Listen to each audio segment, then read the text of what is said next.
manners. দক্ষিণী superstar ইয়াশের নতুন ছবি toxic a fairy tale for grown আপস মুক্তির আগেই যেন ঝড় তুলেছে সোশ্যাল মিডিয়ায়। প্রথম ঝলক প্রকাশের পর থেকেই বিতর্কের আগুন দাউ দাউ করে জ্বলছিল, আর দ্বিতীয় ঝলক সামনে আসতে সেই আগুন যেন আরও উস্কে উঠেছে। নতুন ঝলকের পুরো কেন্দ্রবিন্দুতে কেবল ইয়াশ। কখনো তাকে দেখা যাচ্ছে রাগে হুঙ্কার দিতে, কখনো গভীর ধোঁয়ায় ডুবে ধূমপানে ব্যস্ত, আবার কখনো ঘনিষ্ঠ দৃশ্যে শয্যা সঙ্গিনীর সঙ্গে। এরপরে রক্তাক্ত বিভৎস হত্যালীলায় মেতে উঠছেন তিনি। একদিকে তিনি অন্যদের সুষ্ঠু আচরণের পরামর্শ দিচ্ছেন, অন্যদিকে পর্দায় তার চরিত্র জড়িয়ে যাচ্ছে হিংসা, রক্তারক্তি আর উদ্দাম যৌনতায়। এই দ্বৈত উপস্থাপনাই এখন বিতর্কের মূল কেন্দ্র। এই ছবিতে অভিনয় করছেন প্রথম সারির 3 জনপ্রিয় অভিনেত্রী নয়নতারা, কিয়ারা আদওয়ানি এবং তারা সুতারিয়া। কিন্তু আশ্চর্যের বিষয়, নতুন ঝলকে তাদের কাউকেই দেখা যায়নি। নেটিজেনদের বড় একটি অংশের দাবি, নারী চরিত্রগুলোকে কেবল শয্যা সঙ্গিনী হিসেবেই সীমাবদ্ধ রাখা হয়েছে।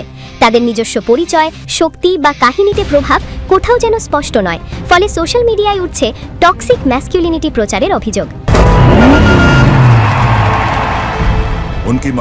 এই ছবির পরিচালক গীতু মোহন দাস একজন নারী নির্মাতা, তাই অনেকেই প্রশ্ন তুলছেন, একজন নারী হয়ে তিনি কিভাবে পর্দায় এমন উগ্র পৌরুষের মহিমা কীর্তন করছেন। এক নেটাগরিক কটাক্ষ করে লিখেছেন, গাড়ির ভেতর এক নারীর সঙ্গে অন্তরঙ্গ হওয়ার পরেই লড়াইয়ে নামছেন নায়ক, যেন সেই ঘনিষ্ঠতাই তাকে আরও শক্তিশালী করে তুলছে। অথচ সেখানে নারীর ভূমিকা কেবল শয্যাতেই সীমাবদ্ধ। এই মন্তব্যই যেন বিতর্কের আগুনে ঘি ঢেলেছে। তবে প্রশ্ন উঠছে, এই কি শুধুই প্রচারের কৌশল, নাকি গল্পের প্রয়োজনেই এমন উপস্থাপন? অনেকেই বলছেন এটি কেবল একটি ঝলক, পুরো ছবির প্রেক্ষাপট না জেনে সিদ্ধান্তে পৌঁছানো ঠিক নয়।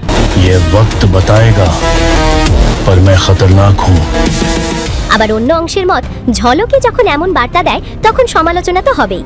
Toxic a fairy tale for grown আপস এখন মুক্তির আগেই আলোচনার কেন্দ্রবিন্দু।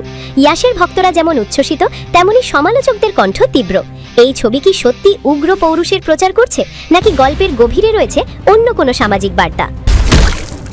When I say it's over,